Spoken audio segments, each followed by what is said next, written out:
तो एक बार फिर से आप सभी का बहुत बहुत स्वागत है। बात कर रहे थे बजट सत्र की, उसी चर्चा को जारी रखते हैं। आपको एक बार फिर से बता देते हैं कि मोदी सरकार के तीसरे काल का पहला बजट पेश कर दिया गया है। चिराग पासवान क्या कुछ कह रहे हैं, सुनाते हैं आप। आदमी की आमदनी को बढ़ाने का बचाव को जो वो बचत करता है उसको बढ़ाने का जिक्र किया। तो ये हर राज्य के व्यक्ति का जिक्र किया गया, पर अगर इसमें उनको उनके राज्य का जिक्र नहीं दिखता तो ये उनकी सोच हो सकती है।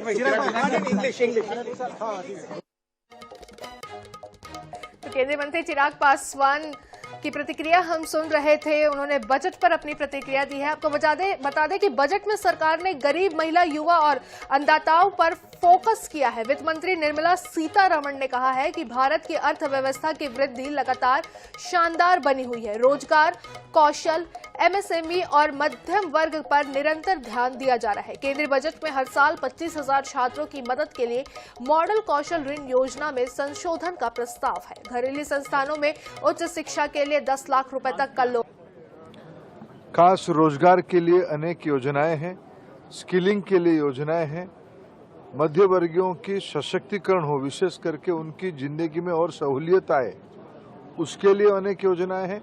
और देश की, कोई भी देश की अर्थनीति की मजबूत स्तंभ उस देश की एमएसएमई होता है। इस बजट में ये चारों सेक्टर के लिए एम्प्लॉयमेंट, स्किलिंग, एमएसएमई और मिडिल क्लास, ये 4 फोकस एरिया है। इस बजट में पहली बार 11.11 लाख करोड़ रुपया की कैपिटल स्पेंडिंग हुई है। इस बजट में रोजगार, शिक्षा, स्किलिंग के लिए 1 लाख तंजीम के काम में लगा हुआ हूँ। बजट का अब देखेंगे, अगर उसमें कहीं जम्मू कश्मीर के लिए कुछ है। हमारे 2-3 बहुत अहम मसले चल रहे हैं अभी। बेरोजगारी का सबसे बड़ा मसला है जम्मू कश्मीर में। शायद मुल्क में सबसे ज्यादा बेरोजगारी जम्मू कश्मीर में है।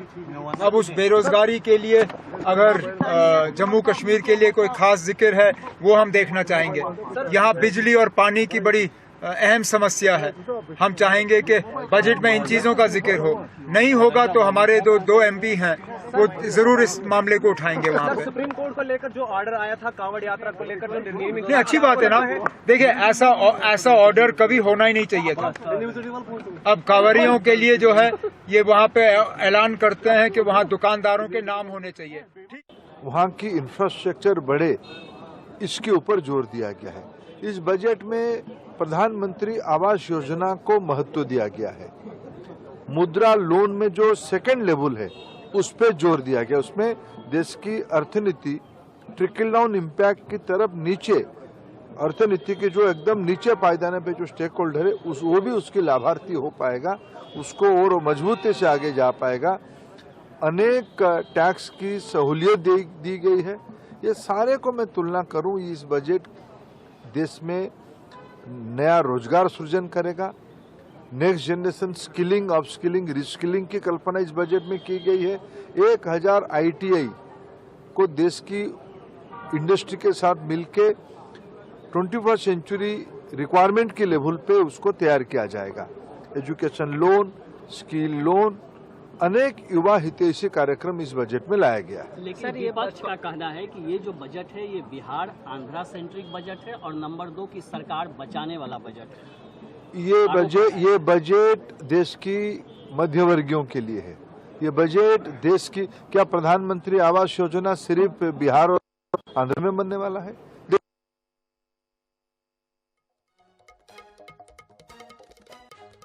तो बजट को लेकर लगातार प्रतिक्रियाओं का दौर जारी है। धर्मेंद्र प्रधान, शिक्षा मंत्री, जिनको आप सुन रहे थे, वो प्रतिक्रिया दे रहे थे, कह रहे थे कि ये बजट मध्यम वर्गीय परिवारों का मानसिकता से गुजर रहा है। विशेष करके कांग्रेस पार्टी लगातार तीसरी बार फेल हुई है। इसकी हताशा उनको सब चीज में दिखता है। इस बजट को मैं स्वागत करता हूं। सर, इंटर्नशिप की एक नई योजना आई है, उसमें 1 करोड़ युवाओं को उसका लाभ मिलेगा, लेकिन कांग्रेस का कहना है कि ये उसका जो मैनिफेस्टो था उसको कॉपी किया है। चिदम्बरम जी ने इस पर ट्वीट भी किया है। देखिए, फाइनली किया तो हमने ना, लोगों ने आपको तो मौका नहीं दिया। आप कई सारा आपने पीढ़ी दर पीढ़ियों तक आपने कई बात को कहते रहे। आपको लोगों ने, पिछले में कह रहा हूं ना, कांग्रेस पार्टी तीसरी बार फेल हुई है।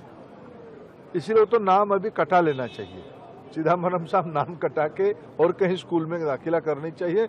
लोगों ने उनको रिजेक्ट किया है, हम लोगों के लिए काम किए हैं। 10 साल में पहली बार फ्लड को भी एड्रेस किया गया है। बिहार के फ्लड से बहुत परेशानी लोगों को होती थी और इस सरकार ने 11,500 करोड़ रुपए देने का ऐलान किया है।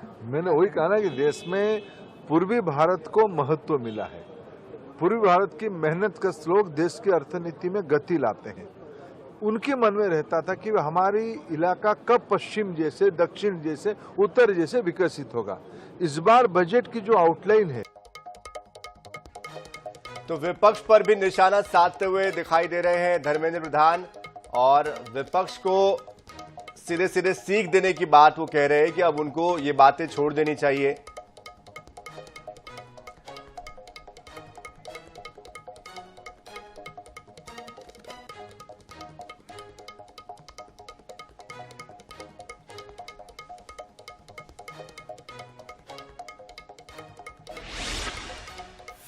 माननीय वित्त मंत्री को, जिनके नेतृत्व में ये बजट आया है और खासकर मध्य प्रदेश के विकास के लिए एक रोडमैप की तरह काम करेगा। एक आखिरी सवाल है सर जी, तो ये निश्चित रूप से कहीं न कहीं जो बजट है उसको देखकर जो है मुख्यमंत्री की प्रतिक्रिया हमारे साथ में है और उन्होंने बजट की तारीफ की और कहा है कि प्रदेश के लिए ये बहुत ही महत्वपूर्ण बजट है और कहीं न कहीं देश का ये बजट मध्य प्रदेश की तरक्की के रास्ते खोलेगा। कैमरामैन नितिन के साथ अनुराग मालविया, 24/7 भोपाल। प्रधानमंत्री जी की जो सोच है कि अमृत काल से शताब्दी काल का सफर भारत का निश्चित रूप से एक विकसित भारत का रूप धारण करे, वो इस बजट का मुख्य अंश है। हर एक क्षेत्र, चाहे वो कृषि हो, ग्रामीण विकास हो, अधोसंरचना हो, सिंचाई हो, शिक्षा हो, स्वास्थ्य हो और भविष्य के भी जो रिफॉर्म्स हमें लाने हैं, इन सभी चीजों को मद्देनजर रखते हुए बजट का पूर्ण रूप धारण हुआ है।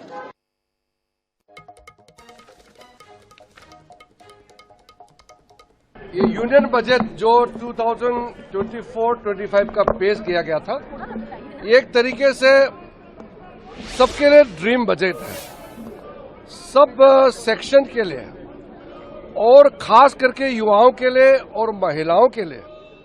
इससे जो इंफ्रास्ट्रक्चर, रिकॉर्ड नंबर इंफ्रास्ट्रक्चर का जो एलोकेशन हुआ है, कैपिटल एक्सपेंडिचर का 11 लाख करोड़ से भी ज्यादा कैपिटल एक्सपेंडिचर, ये ऐतिहासिक है।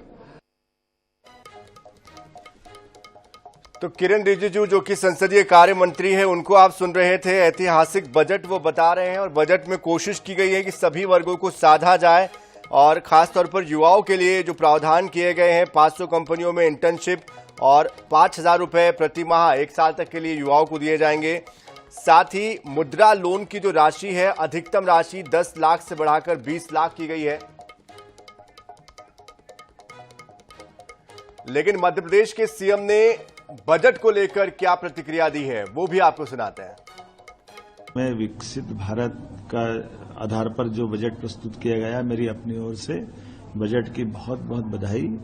मैं माननीय वित्त मंत्री श्रीमती निर्मला सीतारमण जी को भी बधाई देना चाहूंगा, जिनके माध्यम से भारत की चमक और महंगाई दर पर कंट्रोल करने की जो भावना है वो परिलक्षित होती है। खास करके सरकार की 9 सूत्री योजना जो प्रस्तुत की गई, जिसमें कृषि उत्पादकता, रोजगार और कौशल प्रशिक्षण, आर्थिक विकास, समावेशी मानव संसाधन विकास और सामाजिक न्याय पर उनने पूरा बजट केंद्रित किया है।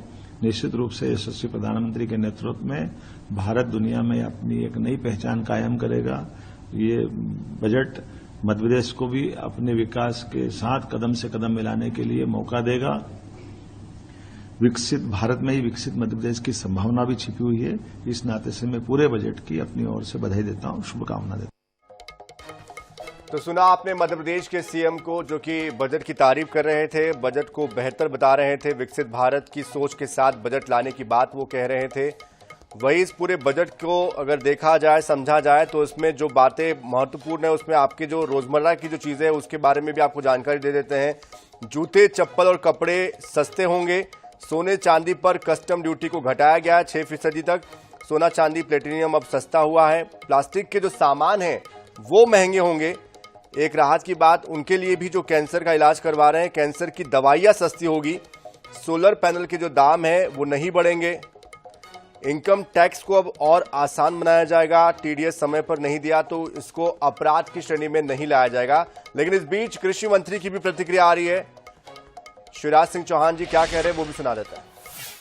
ये बजट विकसित भारत के निर्माण की नींव का बजट है। एक वैभवशाली, गौरवशाली, संपन्न, समृद्ध और शक्तिशाली भारत के निर्माण का बजट है। और इसमें विशेषकर किसान, गरीब, महिलाएं, युवा और मध्यम वर्ग के कल्याण पर हमारे निवेश को तय करता है, हमारी बचत को तय करता है। ऐसे में सभी वर्गों को ध्यान में रखने की कोशिश जरूर की गई है, बैलेंस करने की कोशिश की गई है। युवाओं को जहां 1 करोड़ जो युवा है उनको कहा गया है कि उनको अप्रेंटिसशिप जो होती है वो दी जाएगी। फैक्ट्रियों में, बड़े बड़े उद्योगों में 500 ऐसी कंपनियां, टॉप कंपनियां जहां पर 1 करोड़ युवाओं को ये इंटर्नशिप दी जाएगी और इस दौरान उनको 5,000 रुपए पेमेंट भी दी जाएगी। लेकिन इसके इतर महिलाओं के लिए भी कुछ करने की कोशिश की गई है। स्टाम्प ड्यूटी में उनको रियायत देने की बात कही गई है। मुद्रा लोन की जो अधिकतम सीमा 10 लाख थी उसको बढ़ाकर 20 लाख किया गया है। टैक्स में जो स्लैब था उसको 3 लाख तक के रिबेट फ्री कर दिया गया है। और इसके अलावा जो टीडीएस लगता था, उस पर जो पेनल्टी लगती थी पहले, उसको, उस टीडीएस के पेनल्टी को खत्म कर दिया गया है। साथ ही 5 साल में 1000 ITI का उन्नयन होगा, यानी कि इसको और ज्यादा बेहतर करने की कोशिश है। सोलर पैनल के दाम नहीं बढ़ाए गए हैं।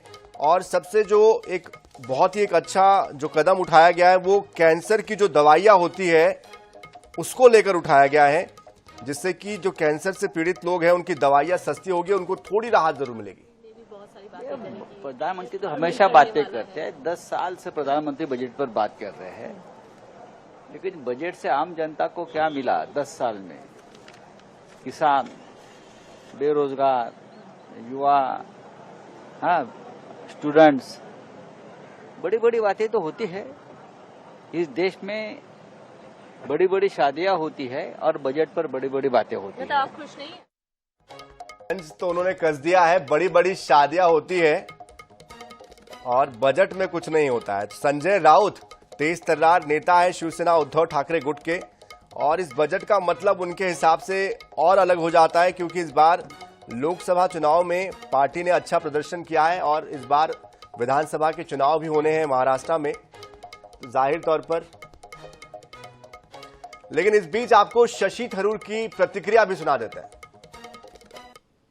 It's an underwhelming budget. I didn't hear anything about the key issues facing the common people of our country. There was no mention of Manrega. There was no mention or insufficient mention of any steps taken to improve the income of the ordinary person. We have seen far too little from the government when it comes to taking care of the severe income disparities in this country. Job creation, there was a token gesture made towards that, but unfortunately very short on specifics. And I personally welcome only one provision, which is this abolition of the tax on angel investors. I myself had recommended it to Shri Arun Jaitley more than 5. Modi ji का अभिनंदन, वित्त मंत्री निर्मला सीतारमण जी का अभिनंदन। ये भारत के विकसित भारत होने के मार्ग को और मजबूत करेगा। सबसे बड़ी बात यह है कि एम्प्लॉयमेंट के लिए, रोजगार के लिए जो इसमें व्यापक रोड मैप बनाया गया है वो बहुत अभिनंदनीय है। हम सब बहुत खुश हैं और विशेष रूप से जो बिहार की चिंता की गई है, क्या बोधगया, क्या नालंदा, क्या विष्णुपद मंदिर, क्या नेशनल हाईवे, क्या बाढ़ के रोकने के उपाय, तो बिहार का विकास देश के विकास के साथ जुड़ा हुआ है, हम हमेशा कहते हैं। तो आज जो चिंता की गई है, तो रविशंकर प्रसाद को सुन रहे थे आप, और उसके पहले शशि थरूर को रविशंकर प्रसाद कह रहे थे कि विकसित भारत का बजट है। जाहिर तौर पर बिहार को जिस तरह की सौगातें मिली है, और बिहार से ही आते हैं रविशंकर प्रसाद, तो उनके लिए तो ये बजट उनके मन के मुताबिक है। लेकिन टीएमसी की तरफ से शत्रुघ्न सिन्हा की क्या प्रतिक्रिया आ रही है वो भी सुनाते हैं। और जो शुरू में कहा गया कि 4 जाति हैं, गरीब, युवा, महिला और किसान, ये लोगों के ऊपर अभी समझ में आएगा दरअसल उनके लिए क्या किया गया है। आपने दवाई के बारे में क्या बोला सर? कैंसर की और कुछ दवाइयां जो हैं, जो लाइफ सेविंग ड्रग्स हैं, उनके ऊपर जो रिलीफ दिया गया है वो सराहनीय है, फैक्ट है, अच्छा है, उसकी हम सबों की मांग थी। बिहार के लिए जो हुआ है, बिहार का होने के नाते बहुत अच्छा लगा, लेकिन उसकी कीमत तो आपको चुकानी ही थी। यानी बिहार को ऐसे नाक नहीं पकड़ के वैसे नाक पकड़ा, लोग एक्सपेक्ट भी कर रहे थे, अच्छा किया। तो लगभग बैलेंस जवाब दिया है शत्रुघ्न सिन्हा ने, लेकिन कुल मिलाकर जो बातें निकल कर आती है को इग्नोर किया गया है, उत्तर प्रदेश को इग्नोर किया गया है। उत्तर प्रदेश वो प्रदेश है जिसने 1 दर्जन से ज्यादा देश को प्रधानमंत्री दिया है, देश की राजनीति को बदलता है, देश को राजनीति की दिशा और दशा को तय करता है, पूरी तरह से इग्नोर किया है। और ये कुर्सी बचाने का बजट है, इसीलिए 2 स्टेट को प्राथमिकता दी गई है और पूरे देश को इग्नोर किया गया है। ये भारतीय जनता पार्टी। तो अखिलेश जी को सुन रहे थे आप, ये अयोध्या में सपा के उम्मीदवार थे और सपा की तरफ से ये चुनाव जीते थे। अयोध्या में प्रतिक्रिया आई है, कह रहे हैं कि चुनाव की वजह से बैलेंस करने की कोशिश हुई है और कुल मिलाकर आलोचना ही की है उन्होंने। लेकिन देखिए आम जनता को क्या मिला, ये एक बड़ा सवाल है, क्योंकि आम जनता ये कोशिश करती है कि महंगाई से उसको कुछ राहत मिल जाए, थोड़ी उसकी बचत हो जाए और बच्चों की जो स्कूल की परीक्षाएं होती है, फीस होती है, उसमें राहत मिल जाए, थोड़ी सी कटौती किराए में या फिर हाउसिंग लोन में मिल जाए, साथ ही साथ जो दवाइयों पर खर्चा होता है उसमें बचत हो जाए, ये चीज़ें होती है। टैक्स स्लैब, तो टैक्स स्लैब के मामले में हम ये कह सकते हैं कि 3 लाख रुपए तक के लिए जो इनकम थी उसको टैक्स फ्री किया गया है। 3 से 7 लाख तक के लिए 5% टैक्स चुकाना होगा, 7 से 10 लाख पर 10% टैक्स, 12 से 15 लाख आय पर 20%। हालांकि ये जो आंकड़े हैं टैक्स के, ये देखने में बड़े अच्छे लगते हैं, लेकिन हमारे देश में टैक्स पेयर्स की जो संख्या है वो बहुत ही कम है, लगभग 3%। तो लगभग 3% लोग ही भारत में टैक्स देते हैं।